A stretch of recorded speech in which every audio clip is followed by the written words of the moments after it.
Hi friends, sambar part 2 video చూద్దామా?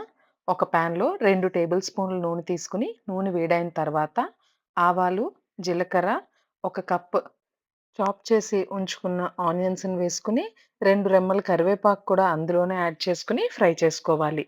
Onions సాఫ్ట్‌గా అయ్యేంత వరకు వేపుకుంటే సరిపోతుంది.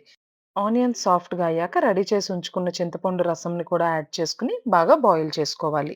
అవి బాయిల్ అయిన వెంటనే మెదిపి ఉంచుకున్న కందిపప్పును వేసుకొని, కందిపప్పుతో పాటు రుచికి సరిపడా ఉప్పు, ఒక టీ స్పూన్ వేయించిన జీలకర్ర పొడి, కొంచెం ఇంగువ వేసి బాయిల్ చేసుకోండి. అంతే, సాంబార్ రెడీ అయిపోయింది.